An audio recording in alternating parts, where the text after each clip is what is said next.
They slither, hiss, and strike. Oh, careful, mate. Especially when you catch them by the tail. Ah, look at this. Sometimes wrangling snakes is more art than science. The snake, the spitting cobra. And the stakes are high. He can make you dead, make no mistake about that. There's enough venom there to kill more than 100 Papua New Guineans. Get ready to go hand to scale and face to fang with some of the world's deadliest cold-blooded killers.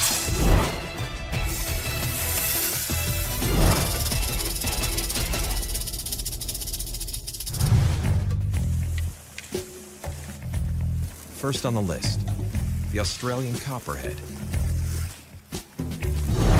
This is an Aussie supersnake, a muscular serpent with a lethal bite. The copperhead goes where other snakes fear to slither. It can scale snowy mountains, swim through swamps, and hunt in freezing temperatures.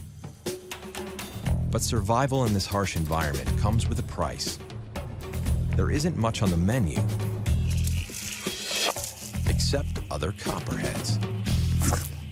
This snake is a cannibal, and it's being stalked by a master. How's that for stealth? Brian Bush lives for reptiles. He has a shed full of poison. Let me introduce you to some of my friends. Wait in here. His own custom tools. This is a quick release frame. Makes it really easy. And plenty of attitude.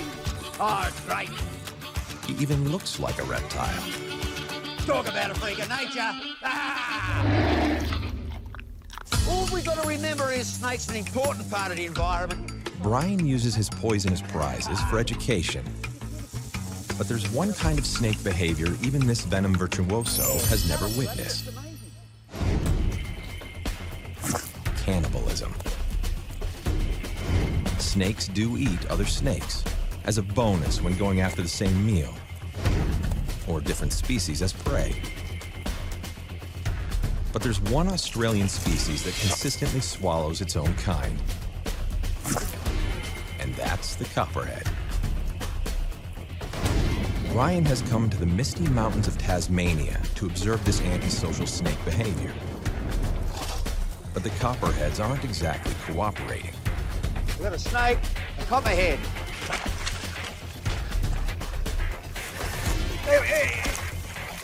Oh! I should have had him. Sometimes even a master gets schooled.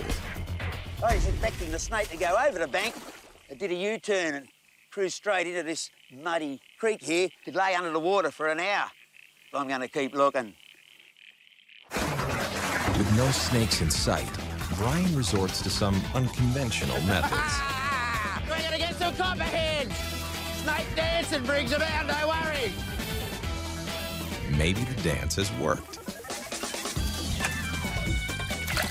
Oh, look at this! What a fat snake! You beauty! I'm interested in the cannibalism in this snake, so I'm going to chuck it in a bag and take it with me for a little experiment I've got planned. Now it's time for a little dietary test. Local herpetologist Bill Flowers has a frozen surprise planned for this cold-blooded cannibal. Yeah, Bill's helping us out with this experiment. He picked up a couple of roadkill copperhead. Roadkill, no worries. A pretty poisonous popsicle. We're gonna have to wait for these to thaw out a bit. Bill and Brian build an enclosure for the snakes that simulates their natural habitat. Yeah, still thawed out. Let's go. Oh, no worries. All they have to do is add the copperhead roadkill, and they'll be ready to go. Yeah, I reckon we can layer up on that. They've even figured out a way to bring a dead snake back to life. We were supposed to manipulate the dead copperhead with a bit of wire, move it along, we'll have it set up. It should look real. Let's see how that works. Straight into my eyes. Hello, Brian. What are you doing in Tassie? I'm chasing blokes like you. I'm after copperheads. It's now or never. This is the most likely one to eat it, but it's carrying a fair bit of condition. Look at that, how fat it is. That's it. Now lift him up. Just a little bit higher. That's it, yeah. The roadkill puppet definitely catches the live snake's attention. Oh, we got it. And Brian learns that this lethal serpent is more interested in biting its brothers than people. He's gonna swallow it. Plus, there's nothing like a bit of cannibalism to work up an appetite. Yeah, beauty, it worked. It did it. It worked. Yes. Ah, you're a good man, Bill. I owe you something now. I better buy you a steak, I reckon. Well, that did make me hungry, mate. All right, let's go.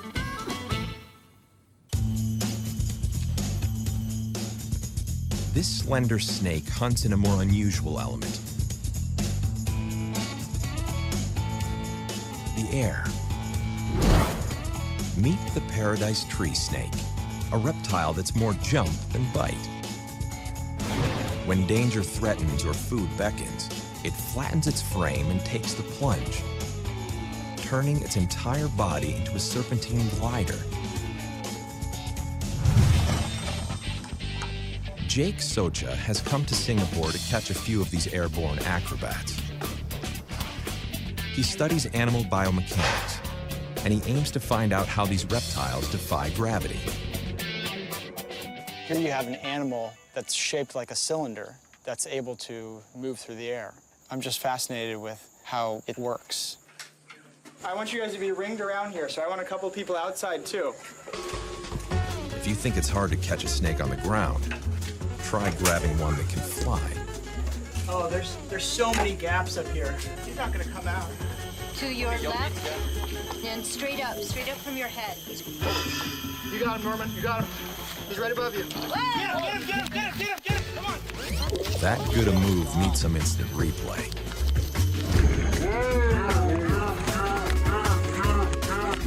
He's not looking at you. If you get up now and do it, you'll be right. Quick. Fortunately, practice eventually makes perfect. All right. And luckily, a bite from this snake isn't dangerous to humans. Beautiful snake, isn't he? That was literally a catch. Here you go, Dick. Now comes the real reason for the wrangling. 3, 2, 1. Film the snake flying. All you need are 2 towering scaffolds, some rope, a fearless cameraman, and a love of heights. Or not. I don't like heights. Thankfully, they've stopped at a. It shouldn't be too wobbly up there. At least that's the idea. A non-toxic paint job will help a computer program track the snake's movements during flight. It's showtime.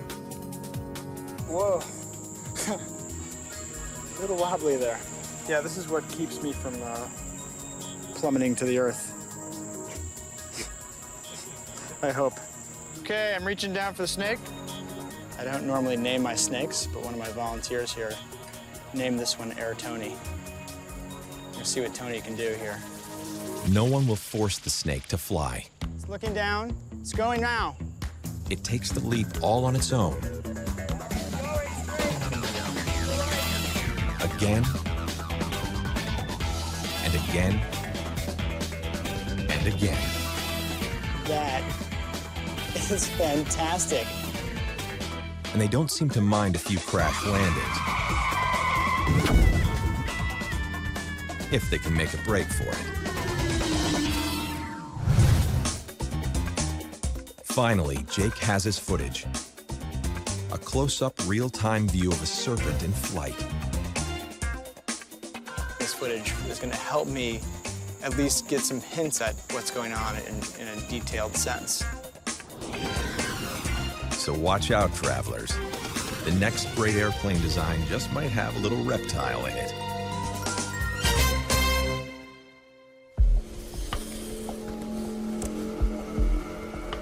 This monster would never even get off the ground. The GABOON viper. 6.5 feet long and weighing up to 18 pounds. This beefy serpent is the largest viper on the planet. With the world's longest fangs. These massive 2-inch long needles can inject more venom than any other snake. Enough to kill 30 humans with a single bite. In any fang-off, this lethal behemoth is the odds-on favorite. But one snake wrangler is eager to take him on. Dr. Zoltan Takis has searched for snakes through jungles, deserts, and oceans in 134 countries, gathering venom and DNA samples for his research into snake digestion. The deadlier, the better. I'm actually very fascinated by venomous and poisonous animals. I don't think I'm crazy because so far I managed to be alive. The guy is herpetology's Indiana Jones, minus the snake phobia. Though this snake maniac does have one problem. He's allergic to anti-venom. So I have to really be careful. Allergic reaction can kill me. So a fang-off with the world's largest viper could end very badly. But first, Zoltan has to find one. He heads deep into Cameroon's remote Lobiki National Park, guided by local Baka pygmies. In here, there are plenty of places for a snake to hide. This is what we're looking for, shades of brown. The GABOON viper hiding in the leaf litter. Extremely hard to notice in the forest floor. On day 6, the Baka guides spot the prize. One of them just told me he found a big viper near the river. I'm so excited. I really want to see. Anybody sees the snake right now? Yes, those guys would actually see the snakes.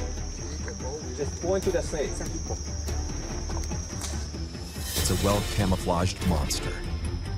The GABOON viper, the king of all vipers. Great. Everybody just stand clear, don't move, yeah? Okay? An adult GABOON viper has virtually no natural enemies and can bring down prey as big as an antelope. One wrong move can be fatal.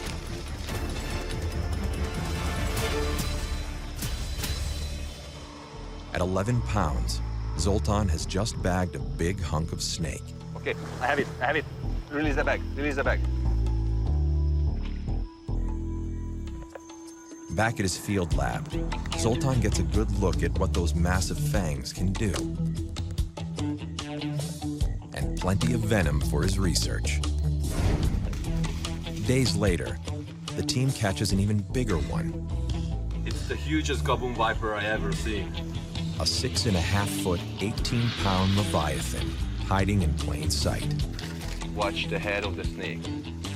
It's really the catch of the whole expedition. Great! Zoltan has what he came for. This is why I came to Africa. Tissue samples from 44 snakes, including the GABOON viper and the rhinoceros viper. And these samples are just the first of many.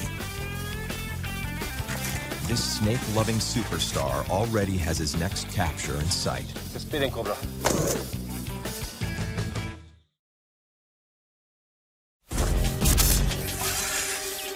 No one wants a venomous snake for a neighbor, especially if it's as lethal as the Cape cobra, one of the most dangerous cobra species in Africa. A bite from this hooded serpent can kill a man in 30 minutes. Unfortunately, in the heat of the day, this snake gets a taste for real estate. You got a problem there with the reptile? Got a cobra in the house? Well, if you live in Cape Town, South Africa, you know who to call. The Snake Buster. Hi, it's Sean Thomas speaking. You left a message for me. For Sean Thomas, facing some of the world's deadliest fangs is just part of a day's work. Very pretty. That's unnecessary behavior. You see, this cobra is dangerous. He can kill all of us here. He can kill 10 people, this guy. It's going to be a busy day. Let's go. Sean doesn't always face the invaders solo. Like any successful business owner, he has employees. This one will work for food. In some cases, there'll be snakes that we can't find inside a house. And to moan the meerkat plays a very helpful role in actually locating that snake. His senses are very, very sharp. I believe you got a snake in the house. All right. Come, boy. Meerkats are natural snake hunters, in the wild and in the living room. Where's the snake, boy? Where's the snake? Timon has another valuable skill. He's 1,000 times more immune to snake venom than Sean. A match made in snake buster heaven. And it doesn't take long before he delivers the goods. Okay, he seems to be paying a lot of attention to under this couch, so I'm gonna take him away and see what's underneath this couch. It's dust bunnies of the most dangerous kind. Oh, great. It's a beautiful Cape Cobra. And not the ideal specimen to have in your home.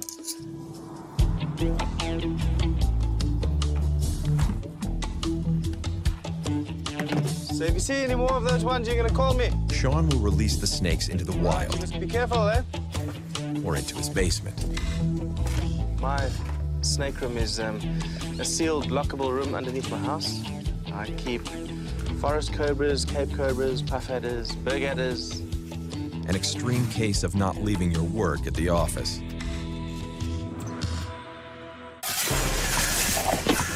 Want venom? Well, there's only one way to get it. Gotcha. Stalk, grab, and milk an angry snake. Come here, mate. That means going up against some of the snake world's most lethal superstars. TAIPAN, Ben, bring the bag, quick! And this is one of the worst. The PAPUAN TAIPAN, one of the most venomous snakes in the world. When threatened, this 10-foot-long terror comes out fighting, inflicting multiple bites filled with toxic venom. Without treatment, more than 80% of bite victims die. This fellow out. And Australian herpetologist David Williams is holding one in his hands like a pet. Okay.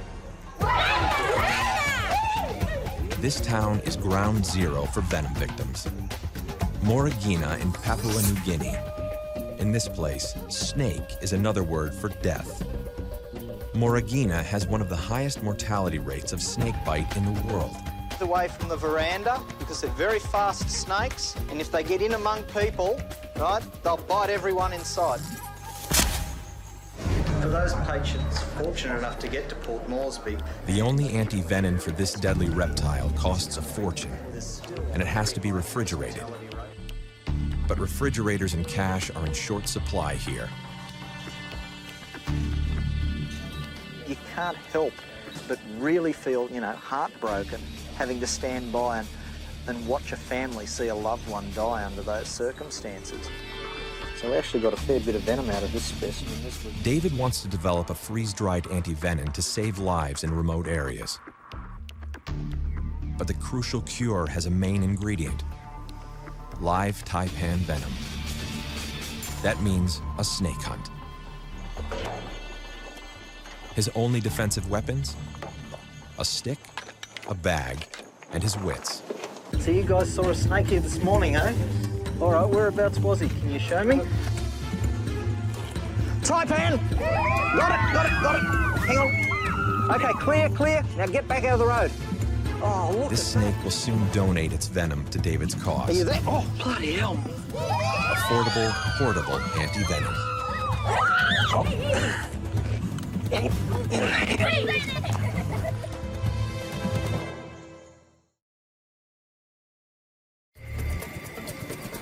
Snakes don't just strike by land. They also stalk the seas. And all snakes can swim. But the banded sea krait is an underwater champion. Its specially adapted tail turns its entire body into a paddle. Large lungs enable it to stay underwater for up to 8 hours. And nature didn't skimp on the poison. the KRAIT's venom is 10 times more potent than a rattlesnake's. Snake! And Zoltan Takis is back in search of that poison. Hey! Excellent. Here is the prize. His new goal? To solve a reptilian mystery. How snakes can be immune to their own toxic venom. First stop, the Pacific island countries of Vanuatu and Fiji, where land and ocean teem with sea snakes. To get enough samples, Zoltan needs to catch at least 20 swimming serpents. And when night falls, the snakes seem eager to volunteer. Hey! Very, very nice. The sea KRAIT. This snake just came out from the water, just came out from there, nowhere. Oh, there is another one, this small one. Great. The island is crawling with KRAITs. Excellent. This is getting really busy tonight. It's rush hour here in Vanuatu. So nice. Two back full of sea snakes. Great. Back on land, it's time to harvest some venom. Good morning, neighbors. But the KRAITs have other ideas. Hopefully. Okay, too much traffic here. Everybody's going back. Good. There's catching snakes, and then there's keeping them. Okay, we're not gonna lose one single snake. Excellent. The jailbreak thwarted, Zoltan gets what he came for. Blood and poison.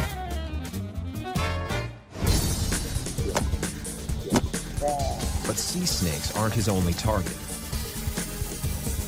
Banded sea KRAIT venom is similar to cobra venom, otherwise known as snake spit. And this monster can spew poisonous saliva with the best of them. The spitting cobra has its cousin's telltale hood and fierce-looking fangs. But it also lives up to its name. When confronted, this aggressive cobra can spit toxic venom straight into a predator's eyes from over 8 feet away, causing blindness or worse. And if the spit doesn't kill you, its bite will. Like the sea KRAIT, the cobra is immune to its own toxins. Unfortunately, Zoltan isn't. He's left the tranquil waters of the Pacific for the rainforests of Tanzania to face off with this formidable foe. Snake! Except he's not about to expose his face. Don't look the snake, the spitting cobra. Corralling a spitter requires some special armor. The mask is absolutely important. Goggles covering only the eyes are not enough because you don't want to get venom spat on your face. This venom-spewing serpent has no interest in being part of the scientific process. There is no room for error here. If you do a small error, you can die. Even in Zoltan's grip, he's still dangerous. Blood sample secure. It's time to change from snake superhero to science professor. If he unlocks the key to venom immunity, his discoveries could lead to better antivenins or disease-busting drugs.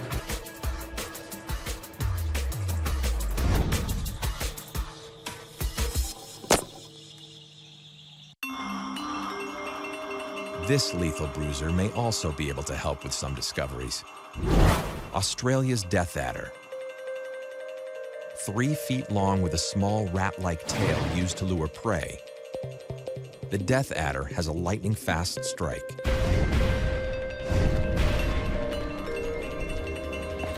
Just one bite from the snake can kill, and it likes to stand its ground in a fight.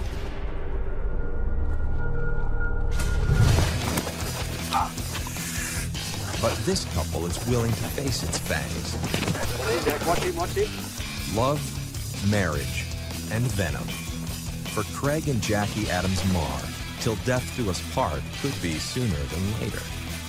We lead a venomous life, and when you want to keep leading it, you've got to know what you're doing. Gotcha. Good stuff. They both work at the Australian Reptile Park north of Sydney. Hope you've been cleaning your ears. A wildlife sanctuary and vital source of venom used to produce Australia's anti-venom. It's a reptile dairy that produces poison. And it's Craig and Jackie's job to catch new milkers. Happy? Let's go. Oh. So they're off on a cattle call for death adders. Holy hell! But even in snake country, finding live ones isn't going to be easy. I don't think we're going to be able to use them. All right, catch us later. Look after those adders. So the happy couple decides to go all out.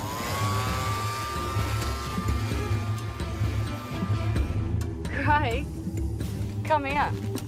Look at this beauty. Jackie is ready to bag her hidden treasure. Got me adder. Yee-hee! Now, Jack, just be careful, mate. She might be moving slow, but when she wants to move, 0.25 of a second, she'll be on you before you can blink. Nice stuff, mate. Nice stuff, eh? But one adder isn't enough for a venom farm, and the next one they find isn't too interested in joining the harvest. You're gonna have to dig it out. There's no way you're putting your hand in there. There's his tail. Aussie snake wranglers like to grab their prize by the tail. That won't work with a death adder. This serpent uses its tail as a lure, and it's good at striking from behind. Don't do anything stupid, Craig. Let's try and get it around him. Come on. Got it now. You want to get the bag open? Quick. Go in front. Go in front. That's a boy, sorry. Go. All right. All right. Another good one, baby. That was lucky, mate. That Promise was me. really lucky. Promise me you will never, ever put your hand in one of those crevices. All right, it's just the heat of the moment, that's all. I just thought, you know, tiger snake, something like that, I could just go bammo and you got it out. No, But you just there's can't no do it. about it, okay? No, you can't. Jackie needs Craig to stick around. I can't wait to show him. Especially when they get their milkers back to the barn. Usually these guys are pretty comfortable about biting the bowl. See the fangs there? They're just long fangs on death adders. They're big fangs that will save lives.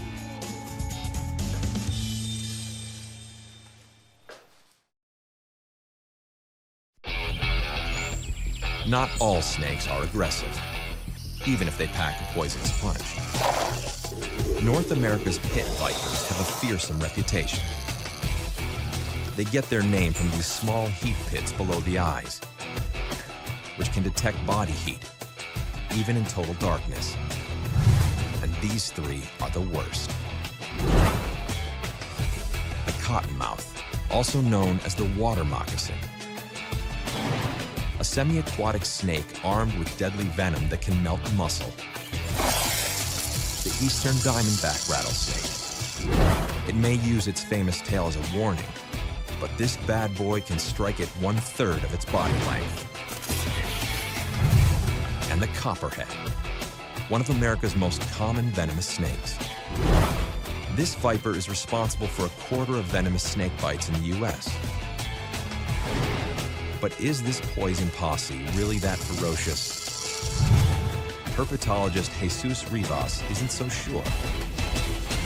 Snakes have the bad reputation in the lore of many cultures. Normally they're seen as vicious, as malignant, as mean, as evil. And one of the things that I want to know is what is the real nature of the behavior of pit vipers? Hey, how are ya? Jesus' first stop, a snake-infested South Carolina swamp with colleague Whit Gibbons. This is like a great place for a snake, isn't it? It's the perfect habitat for cottonmouths, and it doesn't take long to find one. Big one? Now, is it good looking? Oh, good looking.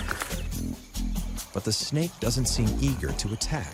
See, his first response. Did you see that? Yeah. Escape. even when it's stepped on. He's got his mouth open, but he's not biting. Snake opens the mouth and reaches to his food, but doesn't bite, just punches with his mouth open, doesn't even try to make an actual bite. She doesn't want to risk breaking her fangs. They need those fangs to eat, not to bite people. It's a threat display. I could hurt you. Leave me alone. It looks like this cottonmouth is all show and no strike. That may not be the case with a rattlesnake. The eastern diamondback can inject 5 times more venom than the cottonmouth. So in Florida, Dr. Bruce Means tracks his subjects by radio transmitter to avoid stepping on them. Hey, Zeus. Oh, cool. Oh, what a beauty. Big guy, look at that. And you don't want to ever be bitten by this snake.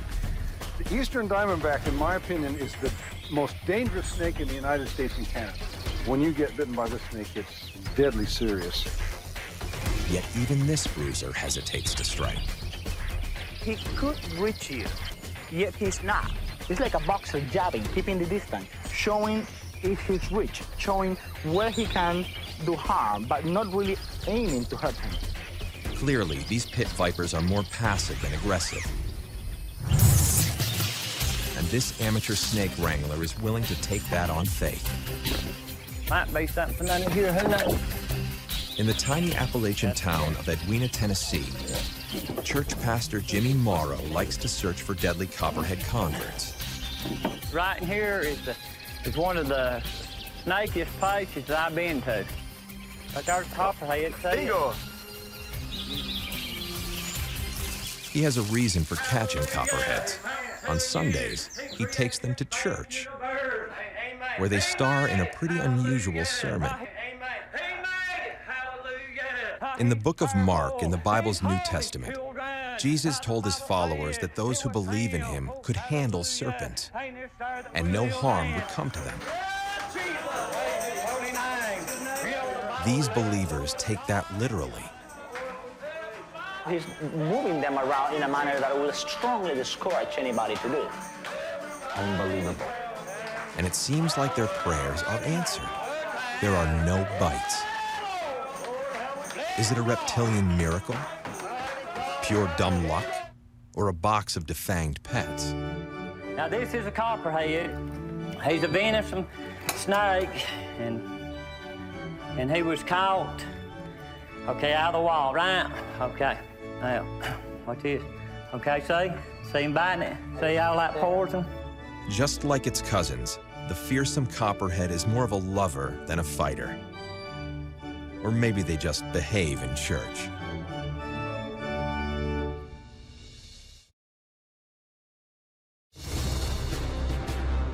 Every year, around 100,000 people lose their lives to snakebite worldwide. And the spectacled cobra is one of the world's leading killers. Snake charmers have made this snake famous, but the cobra's real talents are speed, agility, and a potent bite. But there's another reason why this snake is so dangerous. It likes to live near people, and when human and snake meet, the snake often wins. Unless you're a professional snake wrangler. The Arula people of southern India have been hunting deadly serpents for generations.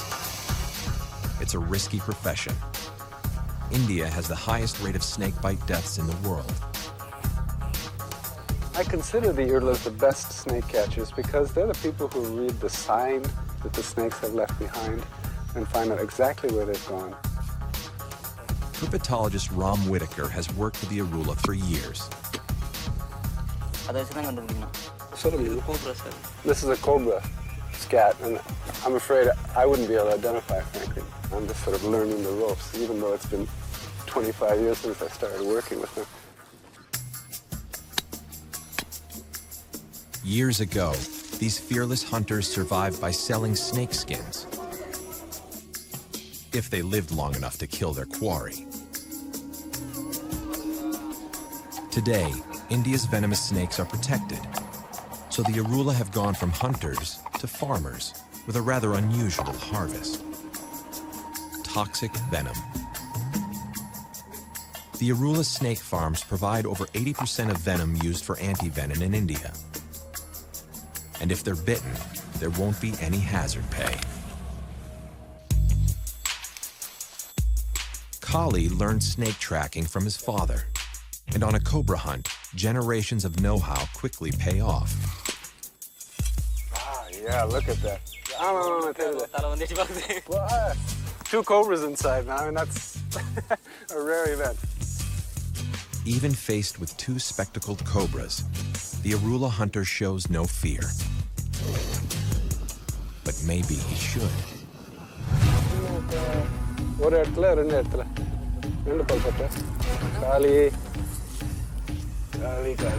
Kali's got a very quick bite on his leg. We're hoping it's okay, but okay, we just walk slow and easy and get there. Kali has to move slowly to stop the spread of venom.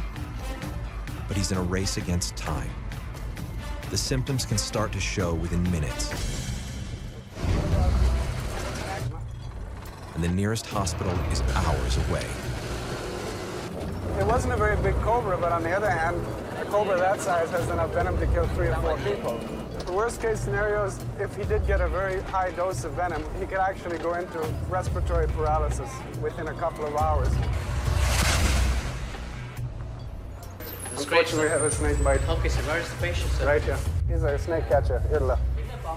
Cobra, sir. As Kali's breathing grows worse, doctors decide to administer antivenom. Made from the cobra venom his people risk their lives to harvest. Kali's job almost killed him. But the Arula's long tradition of snake wrangling will continue to save lives. Not all of these cold-blooded killers are deadly to humans. But even a boa constrictor can put up a fight. Long, smooth, and full of muscle, the boa isn't poisonous, but it's definitely a brute. Boas don't strike. They bite, embrace, and squeeze, suffocating their prey. Boas may not pack poison, but they have plenty of teeth.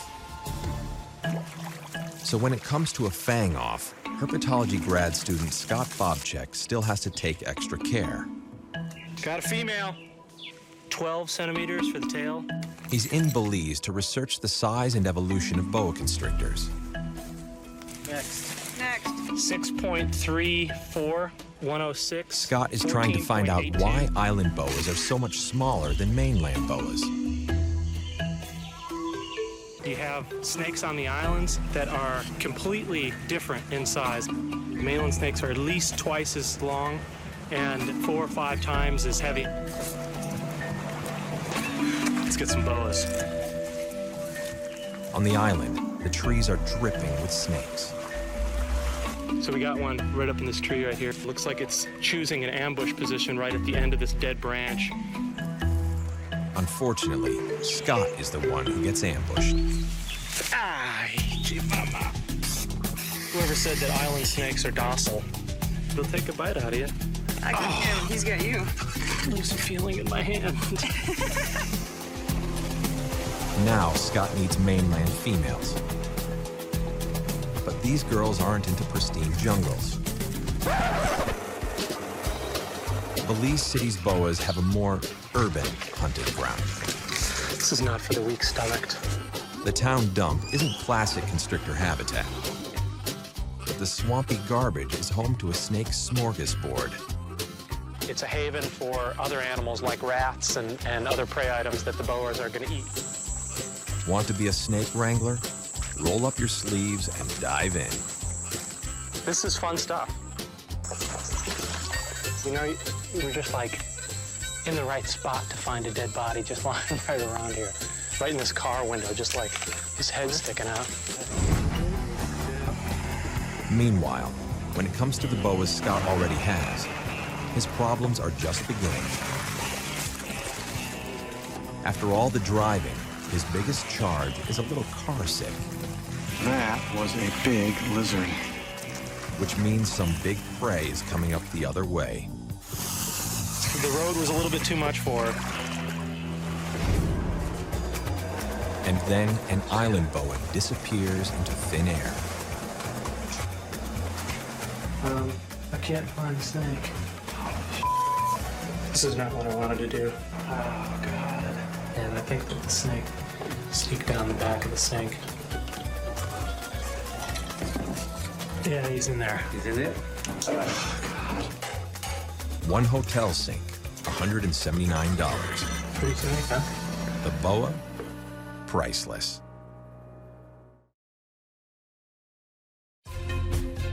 Some snakes like to set their sights high, especially the eyelash viper. The elongated scales over its eyes give it one of the prettiest faces in the serpent world.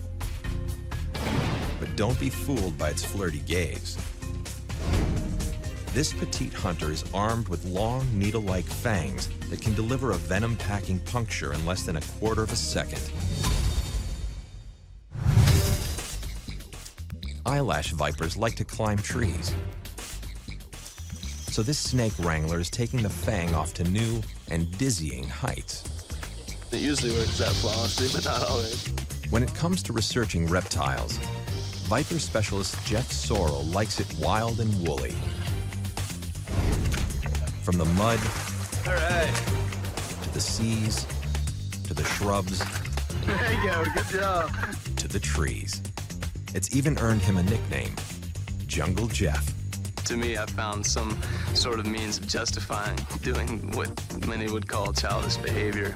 He's come to the jungles of Panama in search of vipers with eyelashes, and he wants to prove a new theory.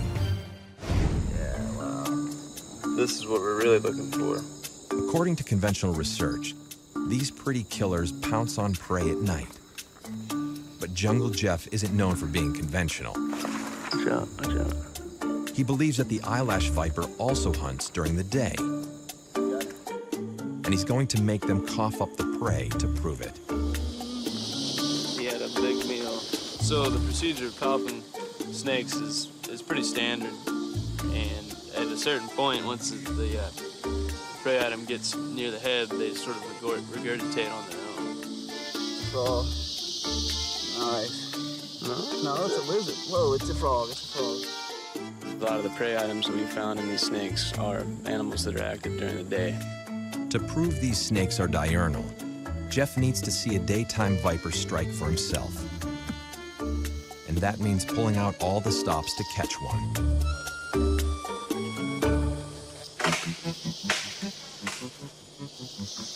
That's always a nice sound when you're about to climb up in a tree. How's your climb going? Going good. This snake wrangler defines the phrase, survival of the fittest. Nobody else is catching eyelash vipers 27 meters in trees, so I figure that's a good enough reason for me to climb. Just to see exactly how high these little guys will go. Jeff can spot an eyelash viper more than 100 feet up. I mean, it's hard to believe that the snake is holding itself on the bowl of this tree with that little flake of bark. And bring it back down. We just try to drop the snake right in, that's the plan.